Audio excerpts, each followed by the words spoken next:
And we're excited to continue our morning drive coaching series, and I'm pleased to be alongside the National Director of Instruction for Golf Tech, Patrick Newber. And Patrick is here to talk about what you can learn about how shoulder tilt can affect your score. And I know what you're thinking, folks. Shoulder tilt. What in the world is that? That's a good starting point for us. Good starting point. So shoulder tilt is a variable of the swing that's not typically talked about, and usually when it is, it's misrepresented. And all we're talking about is just how much you tilt your body or your shoulders down to the ground one way or the other. So tilting to the left and tilting to the right. And how much you do that is correlated to how good you are. So we have Justin Thomas here, who's really pretty good, right? He's pretty good. He's illustrating this point. So at the top of the swing, you can clearly see how he's tilted his shoulders down towards the ground. That's a left tilt that we're talking about. On average, tour players tilt 36 degrees to the left, Charlie.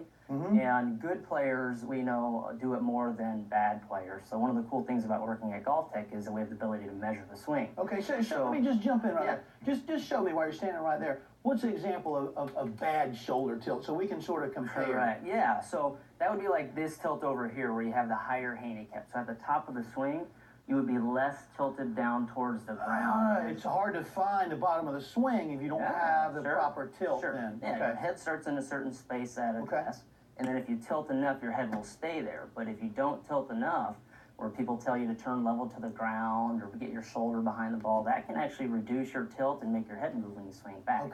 That's the correlation, and that's why that's important for you. What are we looking at this angle right now? here? So on the downswing, you take that left tilt and you change that to a right tilt.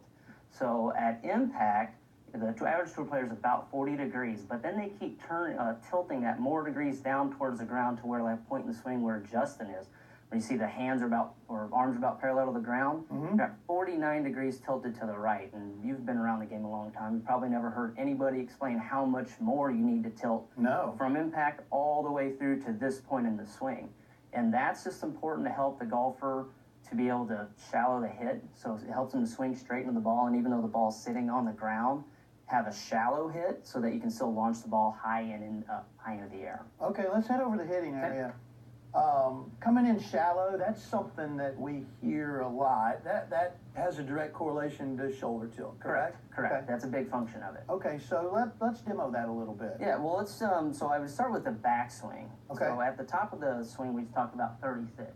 Well, we also know that tour players when that club is parallel to the ground are at 28, so most of that's happening. So the big thing to practice here would be when you take the club back, try to make this shoulder work more down as opposed to level to the ground. That would be demonstrating the left tilt. Okay. If you started to, like we talked about, where you move your shoulder level to the ground. Yeah, I see that with amateurs all the time. You probably see it all the time. It's a sway move off the ball. Yeah, it's a lack of tilting to the left to keep your head still. That's what that is. So then, on the follow-through, take the same shoulder, and then you want to try to make that go as high into the air as much as you can. And what you'll see with that do is that lowers this shoulder to the ground, and that's the right tilt that we saw Justin illustrating there.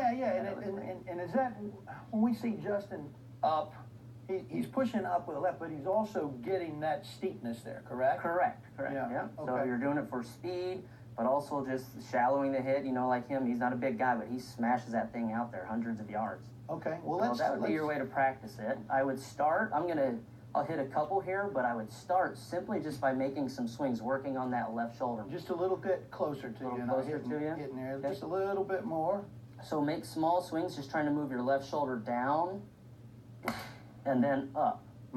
Okay, a couple checkpoints to show you that you did it right here would be that your shoulders are still inclined to the ground here, or think of your ear, trying to get water out of your ear, but close to the ground would be like an easy way to think about doing it. So if you're working with a student, you'd have them do that 5-10 times, the half swing, and it's easier to feel that position with a half swing than it is a full swing. Correct, that's why you do it. And then maybe even just a couple practice swings and then work into the full swing. Absolutely. Once you get some competency with it or feel good about it, it's time to let it go.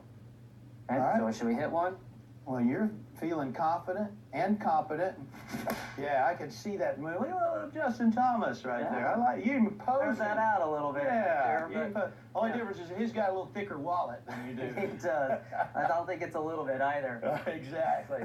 Well, Patrick, thanks for all the great instruction, and we're going to be posting new tips with Patrick Newber, the Director of Instruction for Golf Tech, all week long on the Morning Drive Facebook and Twitter pages. And for more golf tech tips, head to golfchannel.com/instruction.